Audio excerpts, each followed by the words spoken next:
இல்லை, தமிழ்நாடை பொறுத்த வரைக்கும் திமுகவை எதிர்க்கக்கூடிய எல்லாரையுமே பாஜகவுடைய பி டீம் அப்படின்னு சொல்லிட்டு ஒரு நெரேட்டிவ் செட் செய்யப்படும். அது வந்து தொடர்ந்து ஒரு 10 ஆண்டு காலமாக நம்ம பார்த்துக்கிட்டு இருக்கோம். ஏன்னா 10 ஆண்டு காலமாக தமிழ்நாடு இளைஞர் கட்சி வந்து இந்த அரசியல் களத்தில் ஆர்கே நகர் இடைத்தேர்தல் வந்து அதை பார்த்துக்கிட்டு இருக்கோம். திமுகவை எதிர்த்து ஒரு வேட்பாளர் போட்டியிடுறாரு, அவர் சுயேட்சையாகவே இருந்தாலும் அவரை வந்து பிஜேபி ஆளு அப்படின்ற மாதிரி வந்துடும். நீங்கள் அவருக்கு ஓட்டு போட்டிங்கன்னா பிஜேபி உள்ள வந்துடும் அப்படின்னு சொல்லுவோம். தமிழ்நாட்டில் முதல் முறையாக திமுக கள்ள கூட்டணி வச்சிருக்கு பிஜேபி கூட்ட அப்படின்னு சொல்லிட்டு வெளிப்படையாக உடைச்சவர் வந்து விஜயண்ணா தான். ஸோ அதுக்கப்புறம் அவங்களுடைய பதட்டம் அதிகமாகிடுச்சு.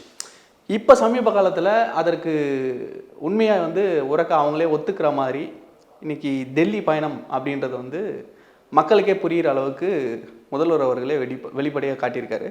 ஸோ அதற்கான அறிக்கையும் வந்து ரொம்ப காட்டமாக, முன்னாடியெல்லாம் சொல்லுவாங்க திமுகன்னு பேர் சொல்ல மாட்டிங்களா, முதல்வரை சொல்ல மாட்டிங்களா, முக ஸ்டாலின் பேர் சொல்ல மாட்டிங்களான்னு சொல்லி எல்லாத்தையும் வச்சு செஞ்ச மாதிரி ஒரு அறிக்கையை வந்து 3 பக்க அறிக்கையாக கொடுத்துருக்காரு. ரொம்ப தெளிவான அறிக்கையை தான் பார்க்குறோம். ரொம்ப வெளிப்படைத்தன்மையாக ரொம்ப தைரியமான ஒரு அறிக்கையாக பார்க்குறோம்.